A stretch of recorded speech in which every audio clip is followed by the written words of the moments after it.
शरद पवार गटाकडून उभे आहेत आणि मला एवढा आनंद झालेला आहे की शरद पवारांच्या विचारांची माळ दादांनी आपल्या गळ्यात घातली. प्रेरित होऊन ते या ठिकाणी आपल्या मतदारांना गाठी भेटी घेण्यासाठी या ठिकाणी आलेले आहेत. मी आपल्या या खराडे मळ्याच्या वतीनं प्रथमतः दादांचं हार्दिक स्वागत करतो. त्याचप्रमाणे या ठिकाणी जमलेले जे सगळे ग्रामस्थ बंधू भगिनी आहेत हे सगळे शरद पवारांना मानणारे आहेत. शरद पवारांनी आपल्या तालुक्याला काही कमी केलं नाही. त्यांनी एक वेळेला बारामतीचा विकास कमी झाला असेल पण सगळ्या दृष्टीने आपल्या जुन्नर तालुक्याला कुठेही कमीपणा दिले नाही. जेवढ्या नद्या आपल्या तालुक्यामध्ये आहेत त्या प्रत्येक नदीवर धरण बांधण्याचं काम कोणी केले? शरद पवार. आणि त्यामुळं अशा माणसाच्या पाठीमागं आपण राहणं हे आपलं आद्य कर्तव्य आहे. त्यांनी सगळ्या घटकांना तुम्हाला सांगण्याला मला अभिमान वाटतो. मी एक शिक्षक आहे आणि ज्यावेळेला मी आंबेगाव तालुक्यामध्ये होतो त्यावेळेला आमच्या शिक्षकांचा जवळजवळ 15 ते 20 दिवस संप झाला. वसंतदादा जेव्हा मुख्यमंत्री होते त्यांनी त्या संपाचा काही निर्णय घेतला नाही. शेवटी त्यांनी शब्द वापरणारे यांना कवडी सुद्धा वाढून दिली आणि योगाने त्यांचं सरकार गेलं आणि आपले पवार साहेब मुख्यमंत्री झाले. ते मुख्यमंत्री झाल्यावर त्यांनी असा जाहीर काढला की केंद्र सरकारच्या लोकांना जे जाहीर होईल पगार तो खाली राज्य सरकार सुद्धा जाहीर होईल. अशा प्रकारची घटनेमध्ये त्यांनी तरतूद केलेली आहे आणि त्यामुळं आमच्यासारखा शिक्षक वर्ग हा तरी पवार साहेबांना अद्यापही कधीच विसरणार नाही याची आम्हाला पूर्णपणे खात्री आहे.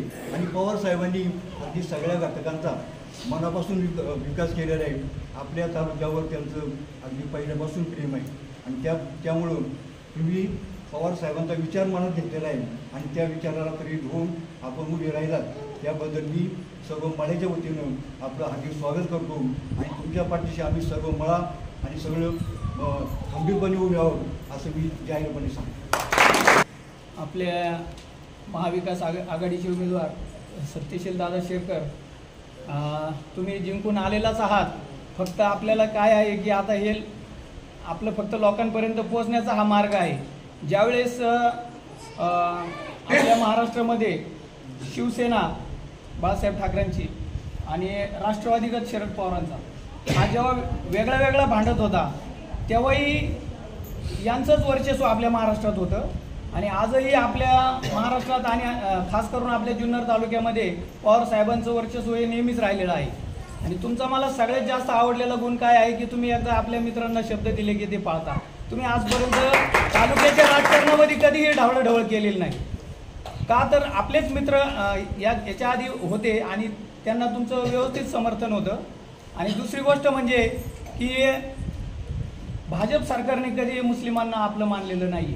ते नेहमी जातीयवाद करतात, देशामध्ये जातीय वाद पसरवण्याचा प्रयत्न करतात. आज आम्ही ग्राउंड लेवलला गावामध्ये कधीही कुठल्या मुसलमानाचं आणि हिंदूंचं कधीही कुठं भांडण नाही. आम्ही एकमेकाच्या ताटात जेवतो. तुम्हाला एक गोष्ट सांगतो, 35 वर्ष आम्ही इथं नवकेरण मित्रमंडळाचे कार्यक्रम घेत असतो. दरवर्षी त्या मंडळामध्ये गणपती बाप्पाच्या खालची चादरीपासून तर दिव्यापर्यंत सगळं साहित्य राजू मानेरच्या घरचं असतं आणि हे संपूर्ण गावाला माहिती आहे. आणि या निमित्ताने तुम्हाला एकच शब्द देतो की आमच्या गावातला जेवढा मुस्लिम समाज आहे तो एक शिक्की आपल्या पाठीमागे उभा आहे आणि तो आपल्याला मदत करणारच आहे 100%. फक्त काय होतंय की गावातल्या जे काही राजकीय दबाव आहे बाकीच्या लोकांचा त्याला लोक जरा थोडंसं फ्रंटला येत नाही. पण आम्ही कुणालाही घाबरत नाही. गावात आम्ही कुणाची मिंदे नाही, त्याच्यामुळे आम्हाला बोलायला कुणाची भीती नाही. आम्ही एकदा ठरवलं की ठरवलं. असंच एकदा आम्ही शरददादांनाही निवडून आणलं होतं तेव्हा अख्ख्या गावाला विरोध जाऊन आम्ही त्यांनाही मदत केली होती आणि आज आम्ही तुमच्या पाठीमागे त्याच ताकदीने परत उभे आहोत. तुम्ही आमदार झालेले आहातच आणि विधानसभेच्या इलेक्शनच्या निमित्तानं आणि पहिल्यांदा सर आम्ही सांगू इच्छितो की दादांनी आम्हाला तुतारीच्या गटाच्या वेळेस आम्हाला थोडंसं बूथ प्रमुख वगैरे ह्या गोष्टी केल्या आणि दादांनी आम्हाला पर्सनली फोन करून एकदा घरी बोलवलं. आणि तुम्हाला खरं सांगतो की दादा तुम्ही जो आम्हाला जो मान दिला सन्मान दिला आजपर्यंत कोणी दिलेला नाही. आणि दुसरी गोष्ट अशी सांगतो की सरांना माहिती आहे, शेळके सरांना, की त्यांच्या इलेक्शनच्या वेळेस रात्रीचे 3-3 वाजेपर्यंत आम्ही पळालेलो आहे, तो विषय नाही. आणि आज तुम्हाला सर मी सांगू इच्छितो का आपण ज्यांच्या बरोबर पळालो होतं ते पण आपल्याला सोडून गेलेत हे तुम्हाला माहिती आहे, परंतु याचा काय आपल्यावर परिणाम होत नाही. कारण आम्ही असे कार्यकर्ते, दादा हे राजू मनेर असेल, अजून हे सगळे असेल, हे शरददादाच्या वेळेचे सगळे पहिले कार्यकर्ते, म्हणजे ज्यावेळेस दादांना कोणी माहीत पण नव्हतं त्यावेळेस, पण ते काय होतं बाकीचे निघून जातात, म्हणजे मल्टीमीडिया होस्ट असेल किंवा असं फक्त शोगिरी करायची मोबाईलवर का आम्ही दादांचे आहेत का दादांनी हा हेच आपले आहेत.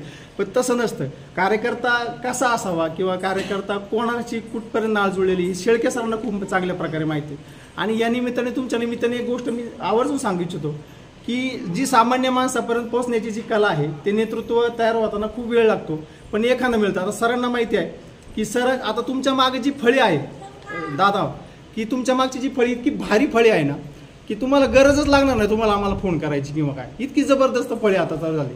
आणि आम्हाला पहिल्यांदा असं आहे ना गरिबांची सगळी माणसं एकत्र आल्यासारखं वाटते आता का बा हे जरा काहीतरी करतील आता याशी, आणि ते बरोबर झाले.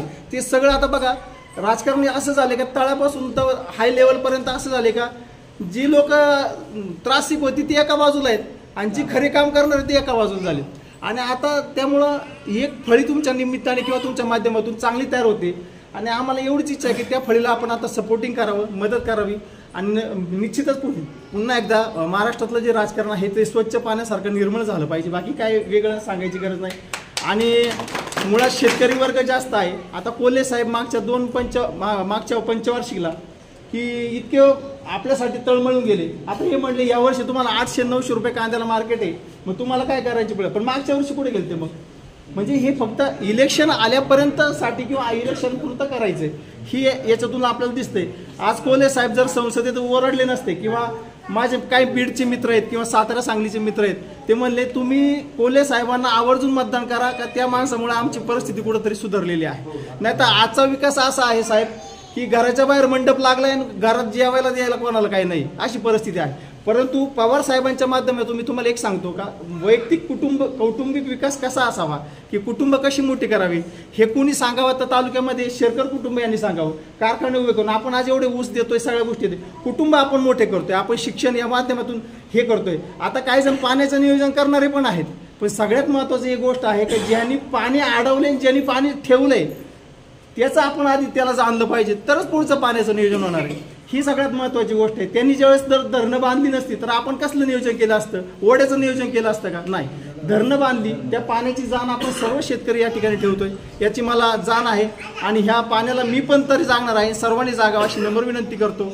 आणि सर्वांनी येत्या विधानसभेला सत्यशील दादांना खूप चांगल्या प्रकारे मतदान करावं ही विनंती करतो.